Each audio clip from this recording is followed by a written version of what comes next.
Hey everyone, welcome to Mystic Journeys with your host HB and Derek. Derek's still out. He'll be back with us Monday. Appreciate everyone joining us tonight. It's our Four Agreement Friday, and we're also doing Friend Friday. So if anybody else wants to come up during the show, just let me know and I'll drop a link for the chat for you guys. Um, give you guys a couple minutes to get in here, and thank you guys for joining us. Um, Derek, what's going on with you, buddy? How are you feeling, man? Feeling good. How you doing today? I'm feeling pretty good, man. Feeling Weather pretty here. good. It's getting pretty cold, man. Yeah, it's going to be like this for a couple more months. Not anything too unbearable. The snow finally melted off the ground. We'll probably get a couple more snows too as well. Hey, man, I like your attire there, your UFO shirt. I didn't even see that earlier. I like Thank that. Cheers, man. The background's really cool too. I got a I black noticed. light I could put on it, and it lights up like yours. Cool. You know. Yeah, and I noticed the other day there was a dragon on it. I didn't even notice until after we recorded the show. Yeah. Yeah, 100%. Cheers, everyone. Thank you all guys for joining us tonight. We'll get here into the reading in just a minute. If you guys are reading along with us, it's a Four Agreements book. It's page 42 right here on the leaf. Me and Derek were just noticing that the hardcover, it's a different place, so we don't have that. So on the soft copy, it's page 42 right here at the leaf. Thank you all for being here. Don't forget Riffing with HBs tomorrow. We're going to be covering the Grateful Dead due to the recent passing of Bob Weir. So we'll love to see you guys there for that. And then we'll be back on Monday for a regular show. We're continuing to speak about impeccability and specifically about gossiping. About how our words, they have power and they cast spells. There are a lot of attributes to being impeccable with your word, and one of the biggest parts of that is that your words have power. And when you say things, you can create good and you can create harm with your word. In the very beginning of the book, right here, be impeccable with your words, speak with integrity, say only what you mean, avoid using the word to speak against yourself, and to avoid gossip about others. Use the power of your word in the direction of truth and love. It's an agreement I'm still working on in my life, for sure, 100%. Still working on all of them. But yeah, it definitely is. Yep. Because we all have our own ideas of injustice. So we feel like we could talk negatively about these people that are doing quote unquote wrong in our eyes. But really, what it teaches you is empathy to be able to see it from their point of view, that if you were them, you would act the exact same way. And there's no reason for your word to be right. Like maybe you're wrong about what you're thinking and what you're saying. Cool. Did you actually find the spot, Derek? I didn't. I'll find it. Okay, sweet. So let's go ahead and get into the reading, you guys. Thank you all for being here. For years, we have received the gossip and spells from the words of others, but also the way we use our word with ourselves. We talk to ourselves constantly, and most of the time we say things like, "Oh, I look fat. I look ugly. I'm getting old. I'm losing my hair. I'm stupid. I'm never understanding anything. I will never be good enough. I will never be. I'm never going to be perfect." Do you see how we use the word against ourselves? We must begin to understand what the word is and what the word does. If you understand the first agreement, be impeccable with your word, you will begin to see all the changes that can happen in your life. This is where you start to see the changes in the four agreements. Changes first in the way that you deal with yourself, and later in the way that you deal with other people, especially those that you love most. 100%. The change starts within. Consider how many times that you have gossiped about the person that you love the most to gain the support of others for your point of view. How many times have you hooked other people's attention and spread poison about your loved one in order to make your opinion right? Your opinion is nothing but your point of view. It's not necessarily true. Your opinion comes from your beliefs and your own ego and your own dream. We create all this poison and spread it to others just so we can feel right about our own point of view. If we adopt the first agreement and become impeccable with our word, any emotional poison will eventually be cleaned from our mind and from our communication and our personal relationships, including with our dogs or with our pet dog or cat. Impeccability of the word will also give you immunity from anyone putting a negative spell on you. and you only receive a negative idea of what your mind is fertile. Sorry, you only receive a negative idea if your mind is fertile ground for that idea. And when you become impeccable with your word, your mind is no longer fertile ground for words that come back that come from black magic. Instead, it's fertile for the words to come from love. And you can measure the impeccability of your word by the level of your self love. And how much you love yourself and how you feel about yourself are directly proportionate to the quality and integrity of your word. When you are impeccable with your word, you feel good, you feel happy, and you feel at peace. You can transcend the dream of hell just by making the agreement to be impeccable with your word right now. With your word. Right now, I'm planting that seed in your mind. Whether you or not the seeds grow depends on how fertile your mind is for the seeds of love. It is up to you to make this agreement with yourself. I am impeccable with my word. Nurture this seed. As it grows in your mind, it will generate more seeds of love and to replace the seeds of fear. And this agreement will change the kinds of seeds your mind is fertile for. Be impeccable with your word. The first agreement This is the first agreement that you should make if you want to be free. If you want to be happy, if you want to transcend the level of existence that is hell. It is very powerful. Use the word in the correct way. Use the word to share your love. Use white magic, beginning with yourself. Tell yourself how wonderful you are, how great you are. Tell yourself how much you love yourself. Use the word to break all of those teeny tiny agreements that make you suffer. It is possible. It is possible because I did it, and I am no better than you. No, we are exactly the same. We have the same kind of brain, the same kind of bodies. We are humans. And if I was able to break those agreements and create new agreements, then you can do the same. If I can be impeccable with my word, why not you? Just one agreement can change your whole life. Impeccability with the word can lead to a personal freedom and to a huge success and abundance. It can take away all the fear and transform it into love and joy. Just imagine what you can create with impeccability of your word. With the impeccability of your word, you can transcend the dream of fear and live in a direct life. You can live in heaven in the middle of 1,000 people living in hell because you are immune to that hell. You can attain the kingdom of heaven from this one agreement. Be impeccable with your word. And so, guys, that wraps up the first agreement for the reading of the 4 agreements for you guys right there. Derek, do you have anything you want to speak about on that? It's just, it can be so easy to just get into, normal conversation and just start, so and so said this or that, or they posted this or that. I'm guilty of that. It's poison. Yeah, I think we all do it. Even when we try our best, we're trying to do the. Yeah, man. It's still so easy to do it. You see something like that, and it gets to me. I think it's an opportunity to practice the agreements, and when someone starts talking about others to you, you just kind of do your best to shoot it down, change the subject. If they want to keep talking about others, then that's their nature. It doesn't have to be yours. Don't. I wouldn't add to it.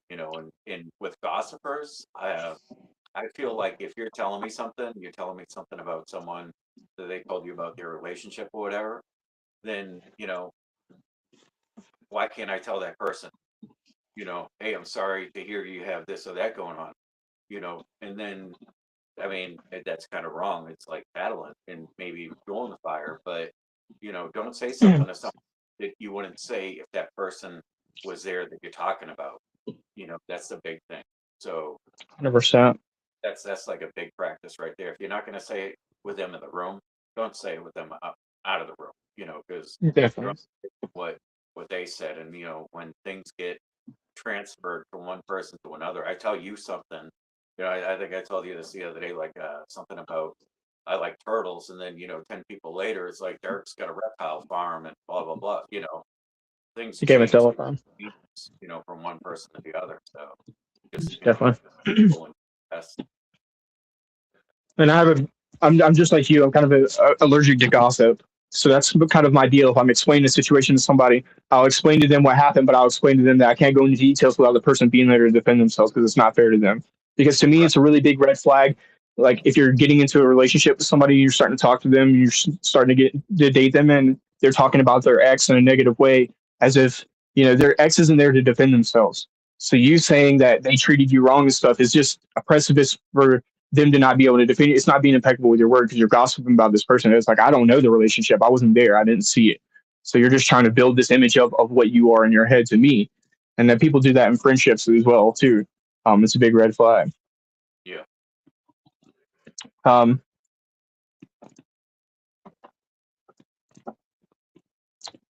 couple parts in the book here that I want to look at.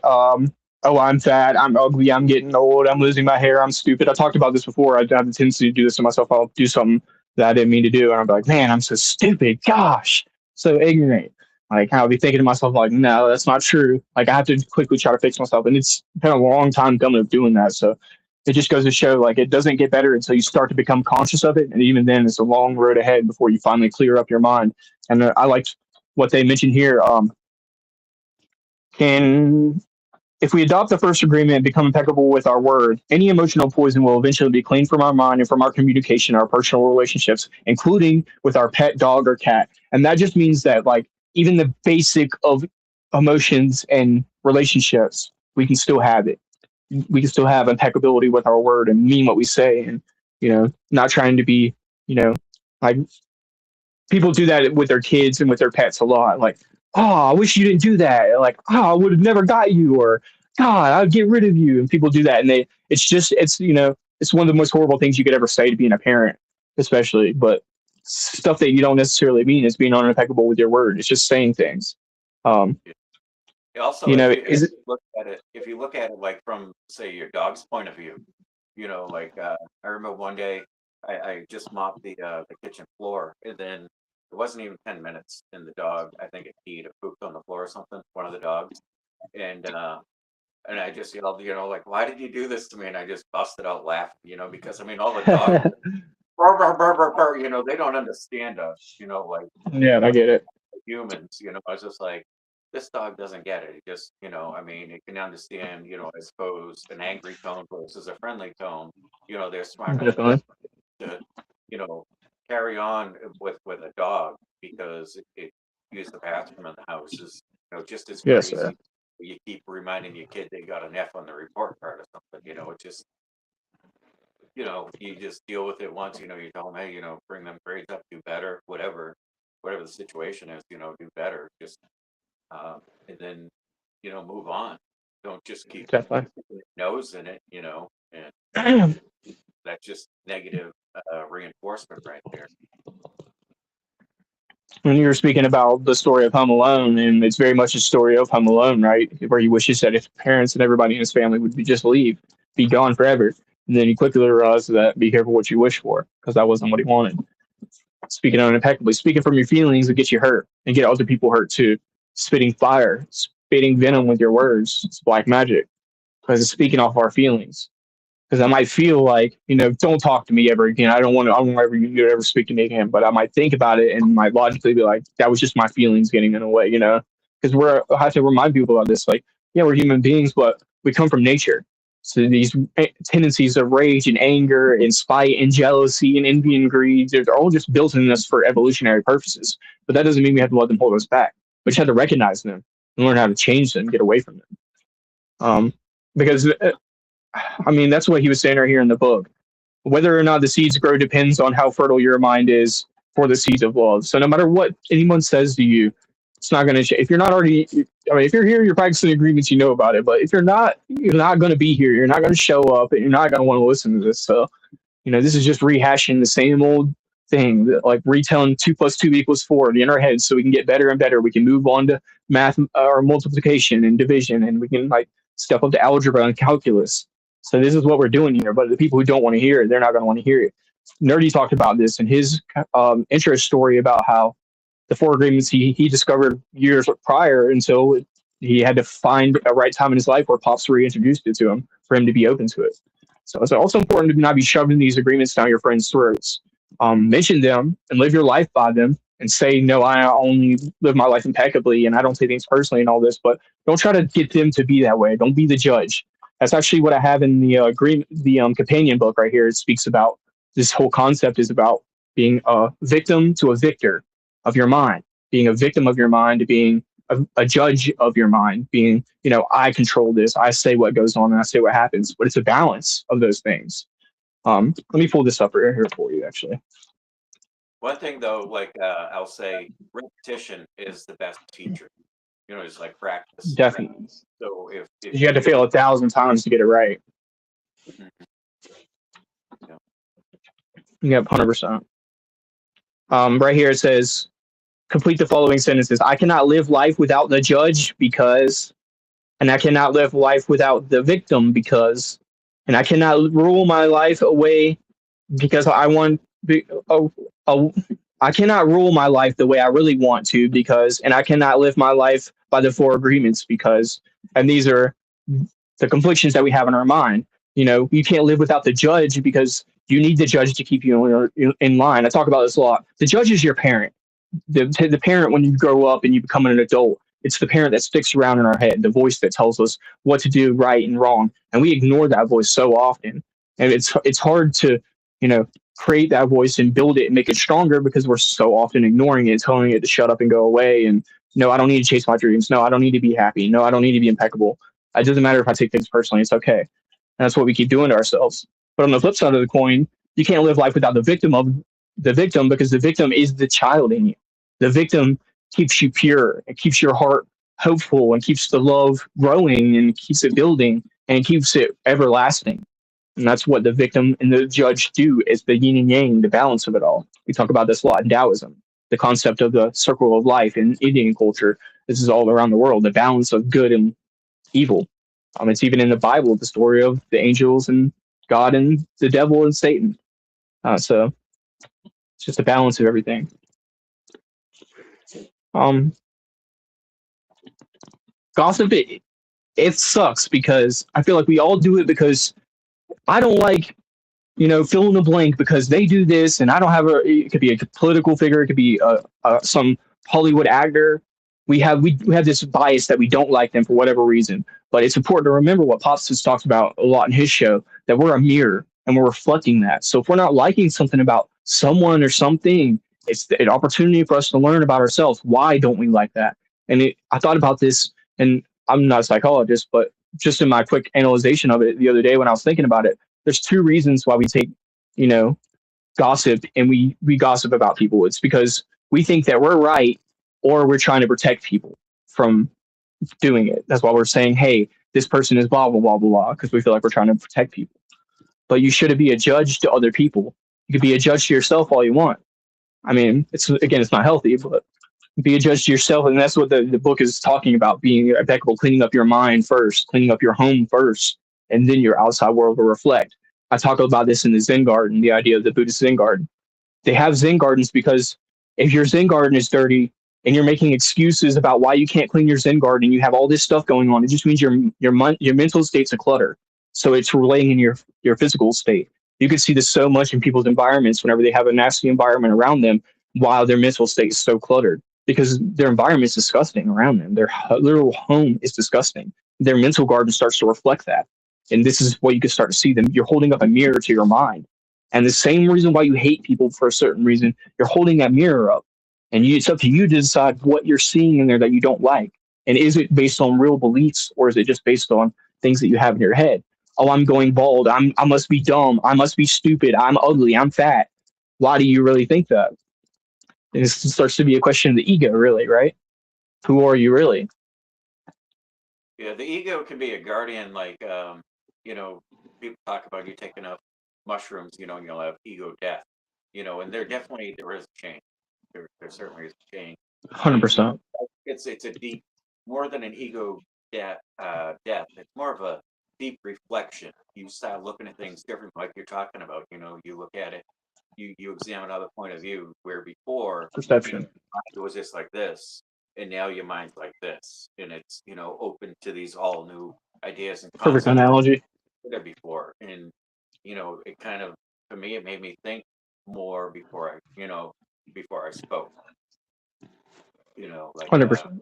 when I didn't like something going on or whatever, Count to it 10 would seconds. my brain down to make me think and express in my mind, and think it out. Well, why don't I like this or that person or whatever, and then Well, that's no good reason, and then you reason things out, and but yeah, I think the ego is like a guardian, long as it's in check.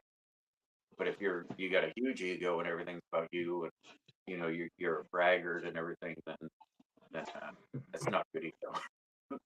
It's a beautiful way to say it. And I've said that to my friends a lot. The ego is not a bad thing, because in the psychedelic community, you have a lot of people who like are so used to trying to push the ego down, get rid of the ego, separate themselves from the ego. It's like ego is there for to keep us safe. It's just like I was explaining. We're human, but we're animals. We come from the woods, and these things that we have, like anxiety and depression, and these negative feelings that we call negative, are there for an evolutionary reason. We need to learn how to work with them, but just realize that we don't have to let them control us. It's that quote that I talked about with 21 Pilots.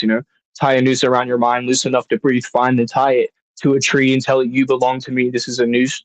This ain't a this ain't a noose. This is a leash. I have news for you. You must obey me. It tells you that your mind doesn't think for you. You think.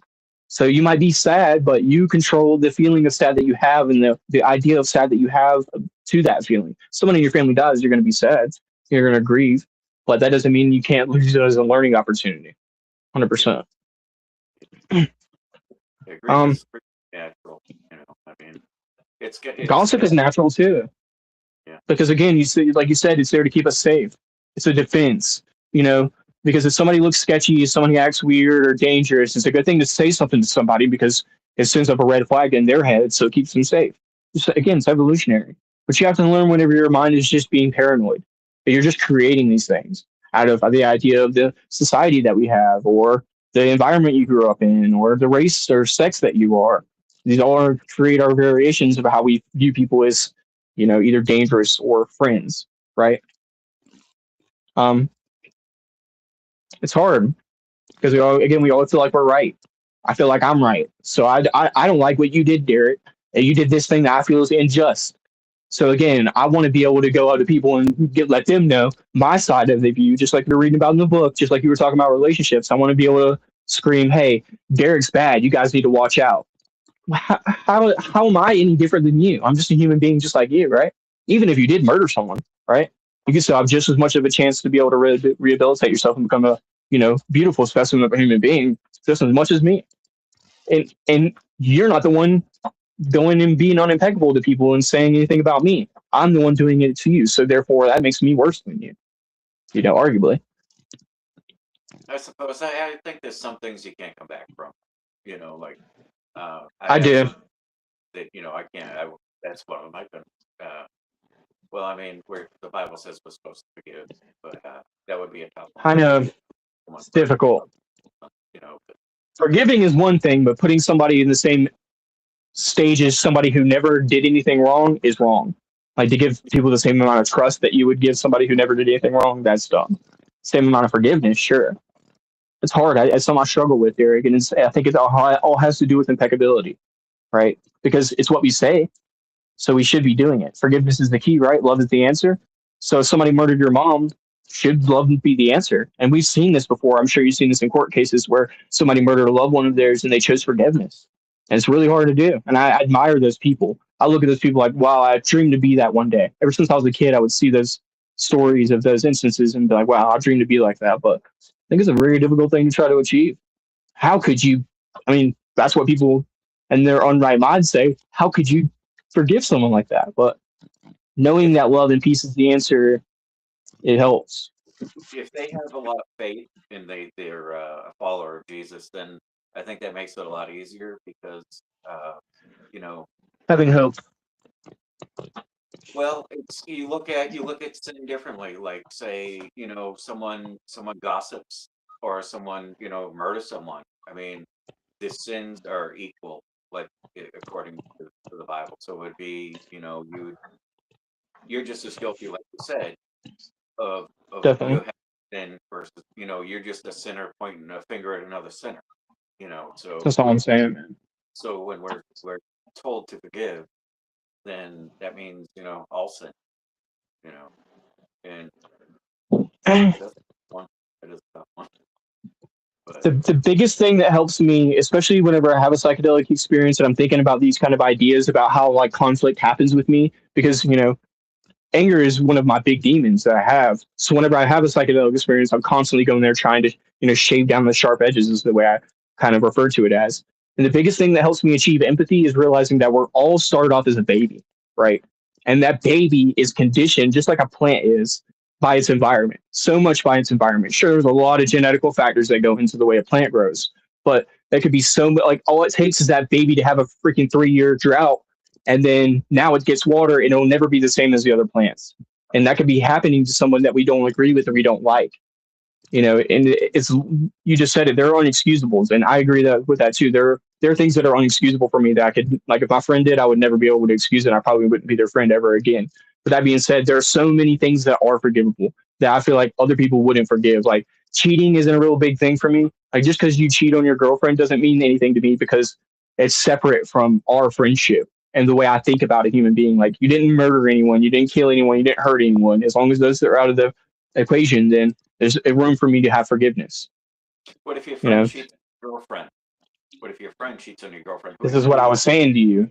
Ideally, if I'm practicing being impeccable, I should have forgiveness. But would I? It's difficult to say. Probably not. There's a difference. Probably not. Forgiveness and just ignoring it and letting it like. Definitely. I mean, definitely. Still consequences. So I mean, that's why we practice. Either one of them or both of them, knocking your butt to the curb and saying, I forgive you, but I can't carry on with this friendship.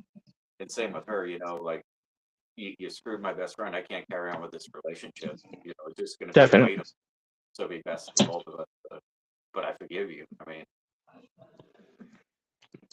just like the idea of manifestation, I try to not make assumptions about where I'm headed with my progress, but I just try to have an idea of where I want to be. I look at people that I look up to and see the things in them that I want to be like, and I just try to practice on myself every day to turn my ship around a little bit more every day, because I'm going in the wrong direction. Now I'm starting to slowly turn it around. And comparison is the thief of joy and not envy. But I try to compare myself to people who have had a way worse start than me, who they kind of put themselves in a bad situation and then they had life happen to them as well, right?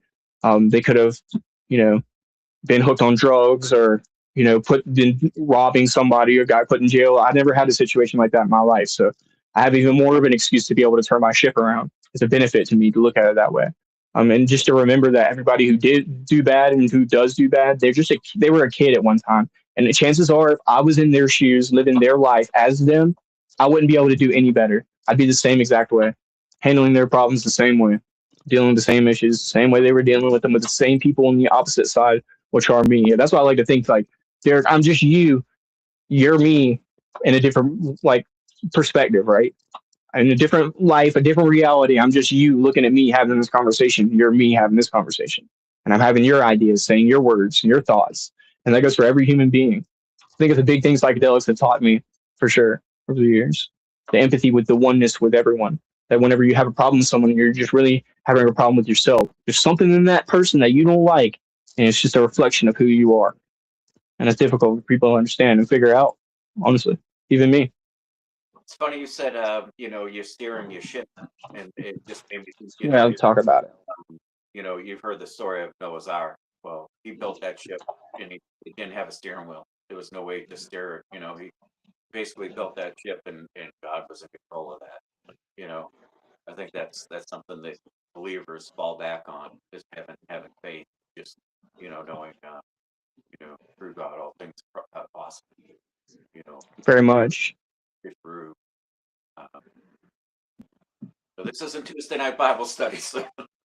I think it's a good concept, though, because it's all about spirituality. We talked a little bit about this with the Alive with Steve Burns podcast, because this is about belief versus faith, right? Or hope. Belief versus faith, or hope, whatever you want to call it. Because belief keeps us grounded in logic, but faith gives us mind for wonder and enjoyment and spirituality. Because whenever logic isn't going to apply to life, because our brains are not meant to grasp the concept of the mathematics of the whole world around us, right? So whenever logic fails, we just have to have hope, because there's so many genius minds of the world who they were saying, like, you get to a point of knowledge where you've learned everything you can learn, and you're looking out into the abyss of what's possible. And I think that's what we do with faith and hope so much. Cheers, everyone. Let me read a couple comments off for you, Derek. Yeah, thank you for joining. Cheers, everyone.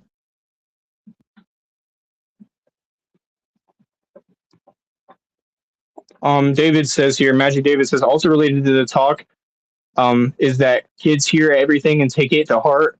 And I'm sure pets pick up more than we realize, especially dogs. Yes, the energy, the vibration that you put out whenever you say those negative words. That's what I call it cursing.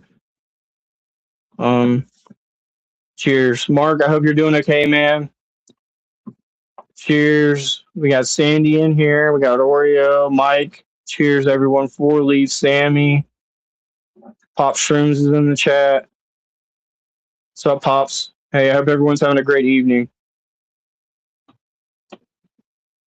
Cheers, cheers. Mark says, when you see yourself in others and don't like yourself, it causes this reaction. Yep.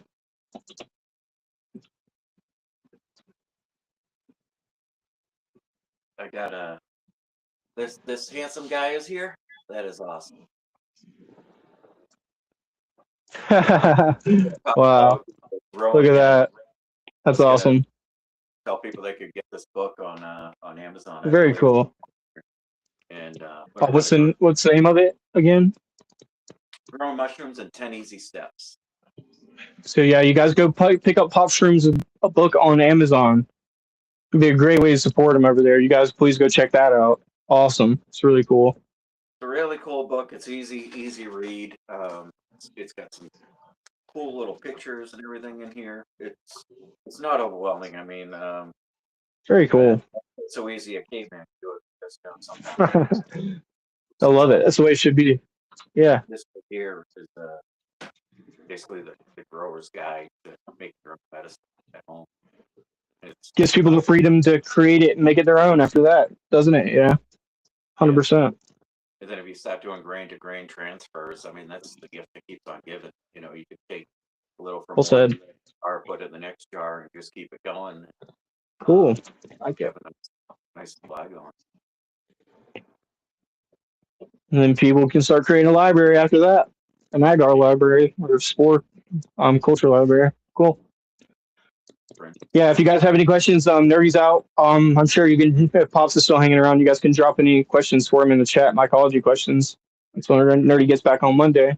As far as, we want to kind of pick back up on the conversation we were having just Wednesday on the idea of harm reduction. And we're going to cover a couple things that we didn't cover before. And we're also going to kind of reiterate what we were saying before about the idea of psilocybin, milligram content to gram, and different strains and the ways to ingest it and stuff like that as well too. So, Derek, you want to start off, or you want me to go first? I just think, someone that doesn't have experience with mushrooms or any psychedelics. I mean, if someone here, if you went and bought, say, we'll just use mushrooms.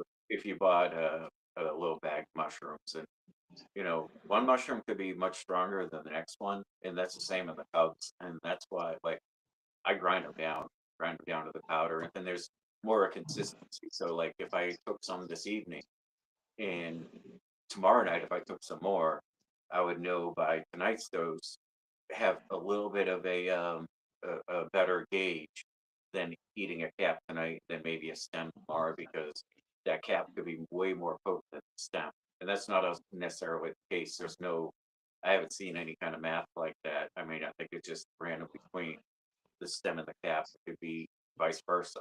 So it's not like caps are inherently stronger than stems or anything, but to have a good measure and know your limits, what you're trying to achieve. Like, I microdose for my health benefits, but for me taking a larger dose, it's for spirituality. I like taking a little bit more than reading the Bible and stuff like that. Very cool. Psychedelic need.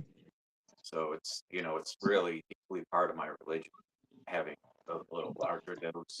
But the microdose, I mean, so many people just have been helped, and there's studies showing that people have taken a small dose, not enough to trip, but to have, say, up to 5 months of their depression symptoms kind of curb, where I think that's a big threat Definitely.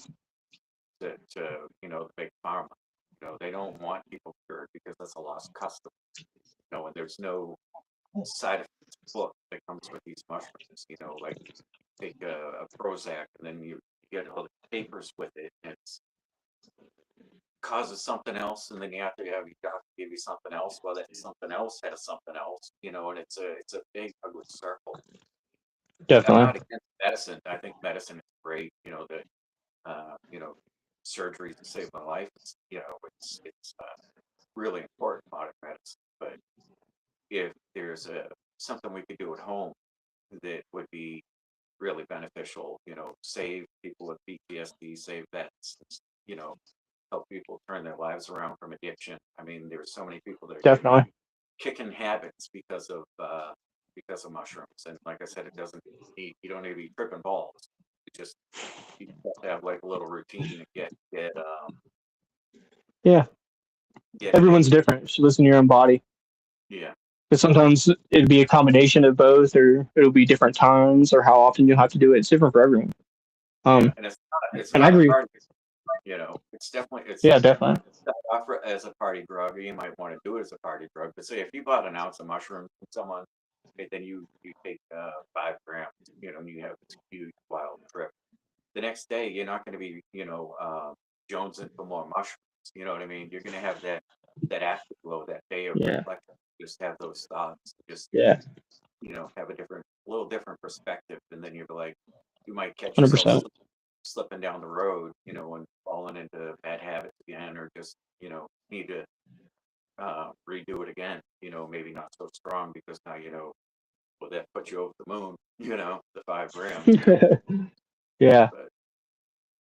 I agree with everything 100% what you're saying. But the only thing I want to kind of enlighten on what you're talking about as far as grinding up your mushrooms, I think that's a great way to do it. It's preferably the way that I do it. You can mix it up with honey, or you can mix it into a tincture, or whatever you prefer to do. But there's another important aspect of this that people aren't really taking into consideration is what you're either eating or you're not eating when you dose. Because whenever what you're putting in your body can either affect it, make your mushroom stronger or weaker, depending on what you ate. Certain foods can absorb the psilocin, or the psilocybin to psilocin, so your body doesn't absorb it as much. And certain foods can exacerbate it, make it more intense. I'm going to read about that here in just a second with the chocolate tech, but you should really treat this like a science experiment. If you're going to do this and you really want to do it seriously, you should write down what you're eating when you dose, and you should write down how much you dose when you dose. There's actually a few great microdosing apps for this. You can check it out. I don't think I have it on this phone.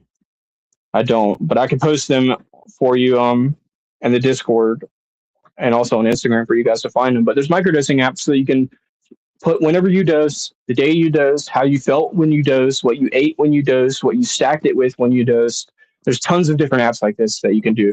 And then that's the best way to do it, because you want to really understand how this is affecting your brain. And if it's helping, you can actually see your progress, your chart one way or the other, depending on when you dosed or when you didn't dose or what you ate with your dose, how it affected you. It's really treating your body like a science experiment and learning for yourself how you're being affected.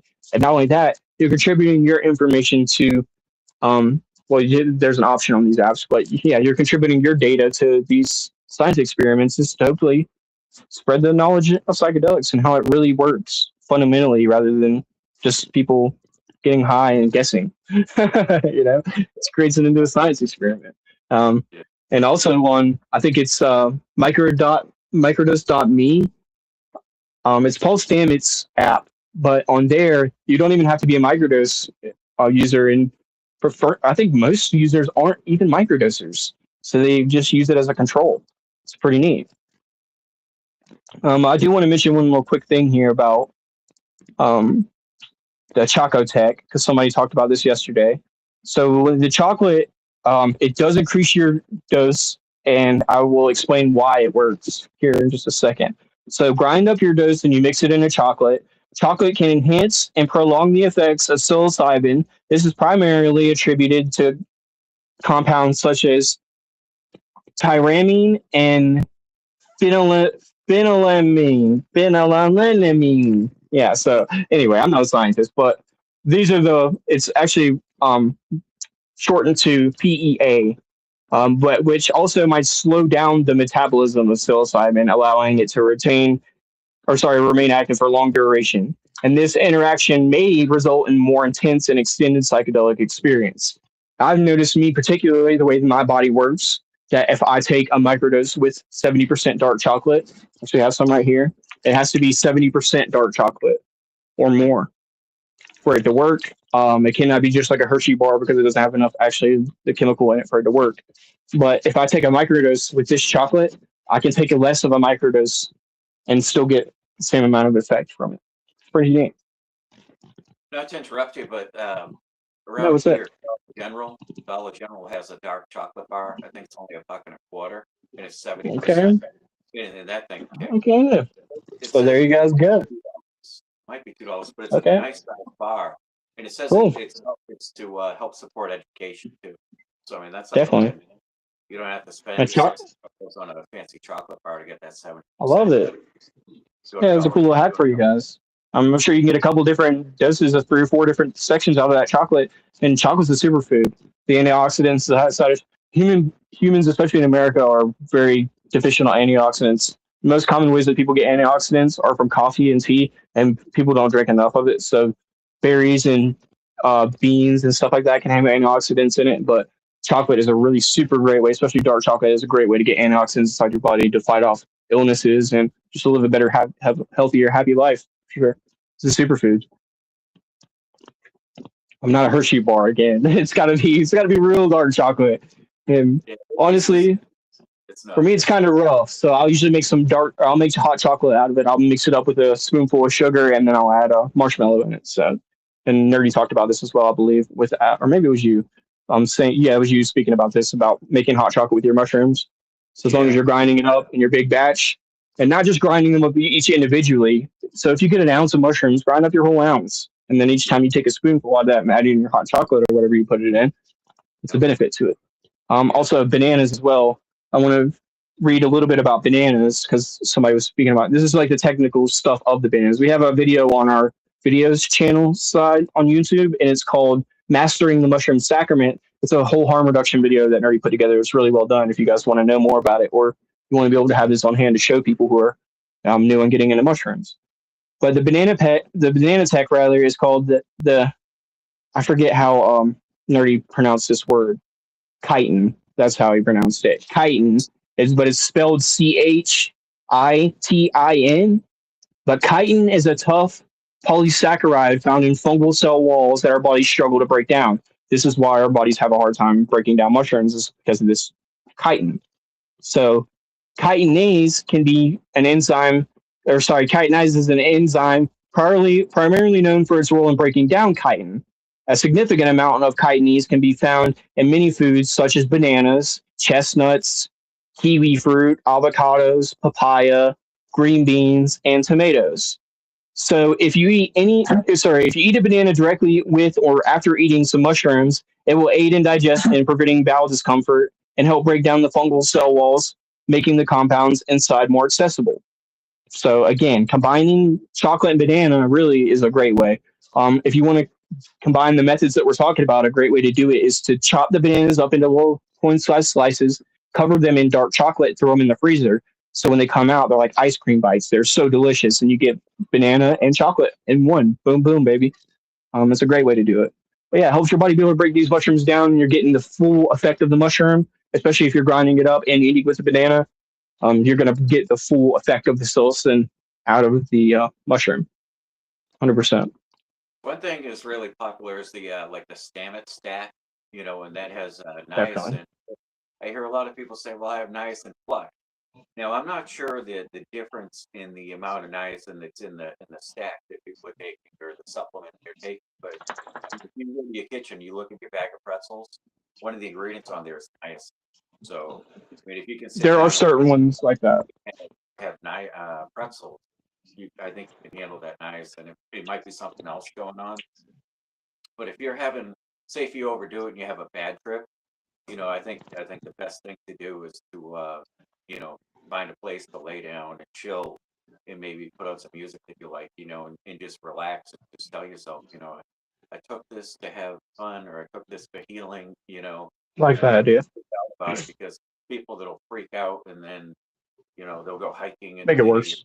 or something, um, or they'll just go running off, just chill, just keep telling yourself, hey, I did this for have fun, or I did this, because you can't overdo it, and it can be overwhelming if you're not Definitely.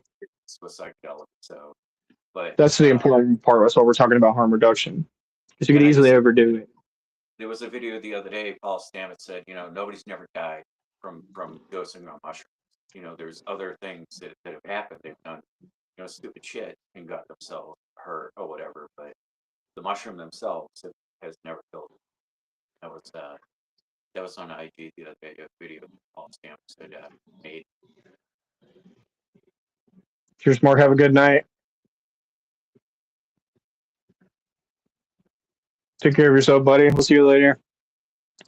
Yeah, I take a flushing form of niacin when I microdose. But I think the part of what Paul Stamets was speaking about, and I'm not super familiar on this knowledge. I'm only parroting his information, and I'm probably not even parroting it correctly. So don't take for what I'm saying to heart.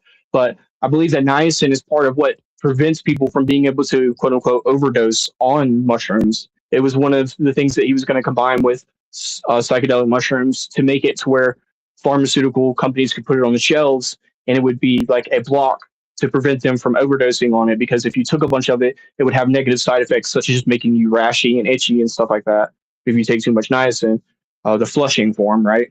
And Yeah. it would also decrease the effects of psilocin and psilocybin, make them not work as well. I believe is the case. But again, I'm parroting this information. But whenever I do take, not whenever I'm macrodose, but whenever I microdose, I take a flushing form of niacin.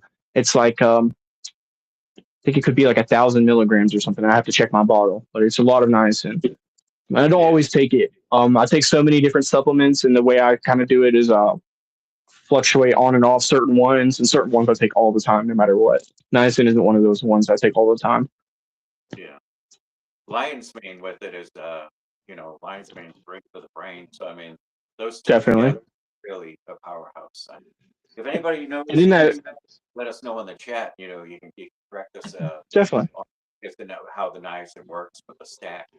Because like I said, I watched that video. He didn't mention that, but I know he has he recommends the Stamets stack. Got a name. Definitely.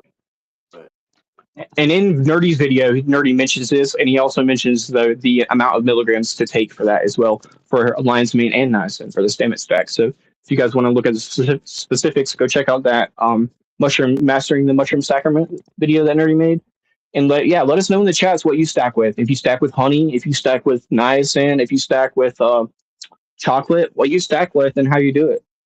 Let us know. It's always intriguing to share ideas and build off of what people are doing. I used to make Reese's cups a lot. Haven't done that in a while, but that used to be a really fun way to do it. Put like a quarter gram in each cup. Nice little snack for lunch. With your phone shining off your shirt right there, it looks like your UFO's lighting up. I was just googling the Stamets stack, and that's all it is. It's just lion's mane, psilocybin, and niacin. So It doesn't say the amount of milk. Again, it probably differs for everyone, which I like they don't put amounts on there. So like I said, you need to listen to your body, what you're putting in your body. Just get a pen and a paper and write it down whenever you wake up in the morning. Have it next to your pills. So you take your microdose, and then you take your niacin and write down when you took it and what you ate with breakfast, and see by the end of the day how you felt. Right, hey, I felt really good today. I felt way more productive than I usually do. I felt way more creative than I usually do. See how it affects you. There's tons of apps as well you guys can download on your phone through Apple or Google Play Store, and experiment with your mind. Really go and learn and try to experiment and see how it's working for you, because you're not going to be able to know anything about everybody else. You could just affect how you affect with mushrooms and with stacking with it. So let's see if anybody's got any recommendations here. The Stamets stack works well for microdoses for me, says Sam. Don't need anything else for a macro dose. Yeah. I used to do lemon tech, until I explained what I said. Your body is really going to do what lemon tech does. There's no need for it. Whenever you start to eat things in your mouth, your saliva is what breaks it down in the first step. So after you ingest the mushrooms, you should just wait for the time that's going to take. But I do it with dark chocolate occasionally. Makes for a great trip. And also, we mentioned Blue Lotus a couple times, which is a psychedelic as well, a natural psychedelic. If you have not tried that, um, something I would experiment with. It's a very safe, set natural psychedelic. You can't hurt yourself on it, and it's very mild. So it's something that can feel confident and safe and sane for people. You should experiment with it. There's several different ways you can try it. If you don't have a problem with alcohol, you can make it the way that the Egyptians made it with, which is Blue Lotus wine, and you can also add a couple of mushrooms in there for flavor if you want. So that'll make it a little nice. And then you can make tea out of it, and you can also smoke it out of joints or cigars as well. Oreo says she likes dark chocolate. Banana is good too, but she doesn't do it as often as the chocolate. Yep. It's a good idea to dip them into slices and freeze them, though. It's one of my favorite snacks. When you freeze a banana, it's just like ice cream. I don't know if you've ever done that, but super delicious. Yeah. Anthony says that a 0.3 is enough for me. Yeah. 0.3 is a little much for a microdose for me, but I could rock a 0.3. If I take a 0.5, I'm like, yeah, I'm starting to be a little useless. That's what I used to tell people whenever I work construction. If I take a 0.5, now I just want to put my hammer down and sit down and watch the sun. Like I'm just not trying to work anymore. So the 0.5 is a little detriment to my productivity, if you will. I don't remember if I talked about Hey, it what's on up, here. Jodies? What's up, homie? But it was last week. I took a little, not much. I think it was around a gram maybe or less, and it didn't hit me. I felt nothing, and then it was like 6 hours later, it hit, It's pretty crazy. It and shows how our bodies are so different. yeah. Because me, my So metabolism works so fast, I feel in about 45 minutes and I'm up. usually that's it for me. It's pretty quick unless I did like the lemon tech, but I don't like drinking that slug. It had to be something that you ate, maybe, man. Well, yeah, it's And it just held the psilocybin until you got into your guts where it was able to actually process it. I have no idea, man. I'm talking out of my ass. I have no idea. well, I have gastroparesis, so sometimes I understand. his stomach is paralyzed and it just doesn't empty that quick. So Definitely. sat there, and then finally it started to move. Got digested or whatever. But yeah, that was pretty tricky, But I think that lemon tech, it's only good if you want a fast come up in a short ride, and maybe more like if you're going more like a DMT. For more experienced users, for sure.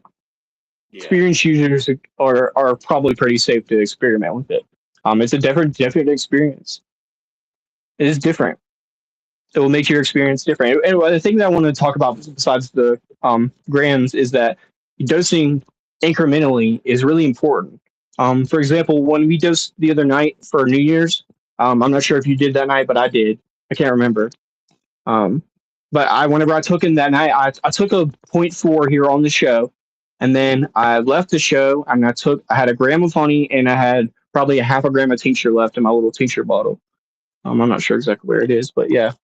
But I ended up taking that whole thing that night, but incrementally throughout the whole night, and it was very mellow, very mild, and very chill. Where if I would have just took that dose full all at once, it would have been a very vivid experience. I would have definitely started to get visuals and started to get introspectual and started to get into the more deep state. Sure. But I think the dosing, because people are impatient and they're I'm from whenever I first started taking psychedelics, I was taking LSD, and LSD lasts anywhere from 12 to 18 hours. And you'll be rocking and rolling for a long time. So whenever I discovered mushrooms, I was like, this is beneficial because it allows you to come up longer, right? Instead of tripping for 12 hours, you could spend 4 or 5 hours coming up, taking your dose and going up. But for some people, that's too much for them. And I understand, but it's going to allow you for a better experience. Because if you're just trying to get high, mushrooms aren't for you anyway. I mean, go freaking buy a 6-pack of beer, just chug the beers and get high or get drunk or whatever, right? But it's about the experience. And if you're trying to use it as a tool for mental and learning, you can go deeper and explore yourself and your mind better if you slowly come up. So if I was going to take 3.5 grams, that might be a really intensive experience for a lot of people. But I could do it if I just do it all night long. I just take half a gram, take a half a gram, take a half a gram, do that incrementally until I run out every 30 minutes to an hour. And then by the time I'm in my experience, it's just like jumping in the pool that's really cold as opposed to dipping your toes in and just slowly dipping in. You're way more enjoyable. Now you're acclimated to the water as opposed to if you jump in, now your body's shocked and you're freezing cold. And it's a more enjoyable experience, in my opinion, anyway. Um, it's the way I would like to see it done more, honestly. Yeah. Yep. Because it's not about getting high. And if it was, we could just put it in our mouth all at once. And sometimes it is, just like you said. Sometimes we're looking for that experience. Sometimes we want to put 5 grams in a cup of lemon juice and we want to go meet God. Hey, more power to you, brother. You live your own life. If that's what helps you, I mean, do what you got to do. Yeah. Maybe I will join you. But Yeah. at the same time, if you're trying to get the benefits of it that you're trying to look for, going deep isn't necessarily as better as, slowly dipping in and exploring with a snorkeling mask as opposed to just going down there holding your breath. Yeah. Because if you do go Yep. slow, sometimes you might think you're gonna have a fun night, but if you start going slow and the mushrooms are telling you no, that's not happening tonight, then you're not stuck. But if you go and overdo it, like then you have that kind of sideways trip, not the visual, but just the whole body feel type trip, then you're gonna be stuck with that. But you could have had a lot slower and smaller get on and everything, and then gradually building up. If you start feeling good and like, all right, this is the trip I wanted, because sometimes I'll give you the trip you need, and it's not gonna feel the greatest. You're not gonna have the best Well visual. said, man. It Well just said. feels like sideways. That's the best way I could describe it. You just you're at odds with something, or you know what I mean. You just feel like the universe is kicking you out or something. You did it yourself because this is what I was saying. You're not being knowledgeable. I mean, it's like holding a loaded gun and not knowing how to shoot it or not how to load it or unload it. It's dangerous. And just because the psychedelic itself can't hurt you or can't kill you doesn't mean it can't hurt you, and it doesn't mean it can't get you killed. It's important to know that what we're messing with here, they're not toys. They're sacraments and they're religious tools and they're spiritual, mental health tools to be used as a tool. It's just like a hammer is a tool that can be great and you could do things with it, build a house with it, and build a monument to keep people safe. You can break your finger in the process of doing that. And we're trying to not get people's fingers broke. So, hey guys, just please remember to practice being safe above everything. Respect the medicine, or else it won't respect you. It's just like I would talk to my friend about this a lot. The idea of a mushroom trip to me is like going into a friend's house. And when you go in, make sure you take your shoes off at the door. You make sure you lower your voice to your inside voice. You make sure you clean up after yourself. Because if not, you're being disrespectful. Respect the medicine. It's the same exact way when you go into his house, treat it with respect. Like it's a real person, like it's a real entity, and it will treat you the same way. You learn a lot from yourself and from the medicine that way. Um, Spread the word to your friends too. We have a harm reduction video. I just posted a video today where I chopped out where I was talking about my idea of harm reduction with not taking grams and um, taking it incrementally to come up on your experience. Very awesome Um, stuff. Got anything else to add, Derek? Yeah, we have. If this is for people, this giveaway is for people that are cool with used books. I have a book here. It's a year of positive thinking, and so each day it has different things for every day. So I'll read today's, and then HP, you want to come up with a question? I really don't have a good Yeah, I'll do one. question. Cool. So January Yeah. 16th, it says, "You can begin again. There will be times when you've come as far as you can, when your heart is broken open and you can see no way through. When those moments present themselves to you, sit quietly, courageously, feel what you feel, and then, and only then, let go as gracefully as you can. Grace is knowing for certain that you will inevitably be hurt again, and knowing just as certainly that you are strong, you are resilient, and all will make you more beautiful. It is only through our brokenness that our light can shine. You will begin again." And see, every day, they're not all that long, but this is 365 days of positivity, different, it just takes a just a little moment. I mean, when you're making your It's coffee, you beautiful. could read and just have a little start your day with a little positivity.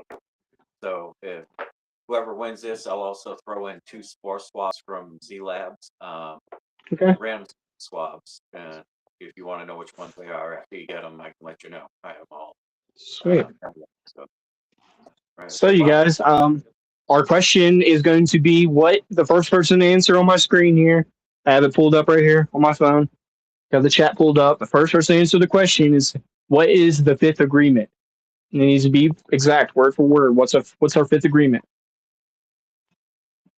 Talk about it a lot. We speak about it a lot. The fifth agreement, baby.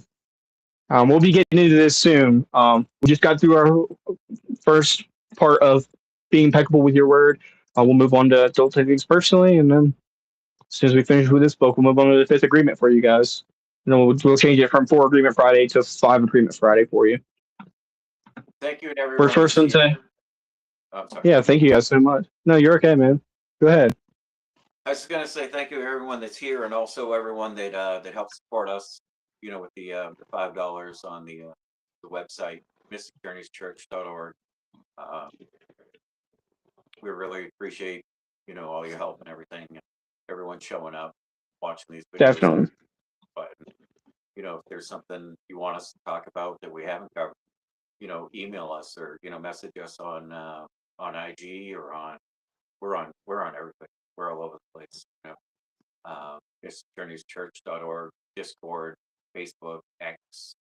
We're all over the place, so we're not too difficult to find. But thank Definitely. you.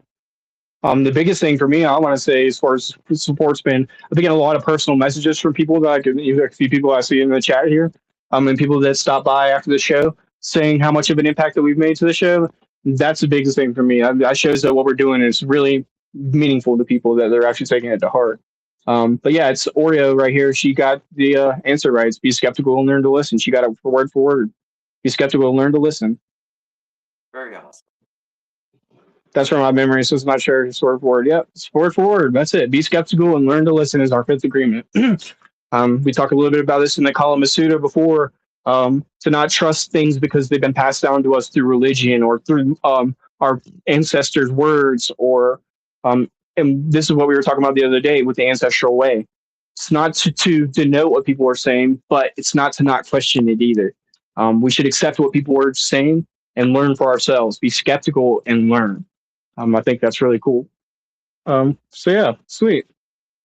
Great, she got it. And Oreo, I'm pretty sure he already has our information on the website, so we're good to go on that as well. So thank you guys so much. Say again. I said, yeah, I think so as well. She'll like this book. I think it's yeah, I think so too, man. Cool. Find myself another one. Cool. I will see you guys tomorrow at 2 p.m. EST for Riffing with HB. We're going to be covering the Grateful Dead due to Bob Weir's passing. RIP Bob Weir. We're going to kind of cover the whole band, and we're going to talk about everyone, but I would definitely want to highlight take a 10 minutes or so, highlight on just talking about Bob and his impact on the band and who he was as a person, impact he's had on the whole entire world for that matter. Like I said, the Grateful Dead is not a band I'm super knowledgeable on. Honestly, I thought about it last night. I was like, I probably can't even name you a Grateful Dead song. So I don't want to be like unrepresentative of who they really were, because I'm not trying to say I was a Grateful Dead fan, but I respect their music and who they were and what they've done for the community of psychedelics and music around the world. So we're going to talk about them tomorrow at 2:00. And then we'll see you guys right back here Monday 9 EST for another show of Riffing, or not, sorry, not Riffing with HB. Mystic Mondays, but I don't even know our topic yet, so we're gonna surprise you with what it is when we get here. And I want you to have a great night. Remember, don't gossip about people negatively. If you're gonna gossip about somebody or something, make sure you're doing it in a positive light and spread kindness, be giving. Make sure to go outside in nature and learn about yourself and learn about nature. Remember, whenever you're taking these substances, if you're microdosing or if you're macrodosing or whatever you're doing, whatever you're putting in your body, making sure you're being mind-body aware. You're paying attention to how it's affecting you, what you're eating, and what you're drinking, what drugs you're taking. Try to take care of yourself. Your body's a temple, and only you control it. You're the king of it, queen of it, or whoever you are. So yeah, take care of it and do what you got to do. Well, we'll see you guys later. Derek, you got anything else, man? No, just choose kindness. Have a beautiful weekend. Choose kindness. Love it. let yourself off Cool. the hook. Cool. Good night, everyone. We'll see you guys later. It's been a great show. We'll see you guys tomorrow for Working with HB. Bye, everyone. Have a great night.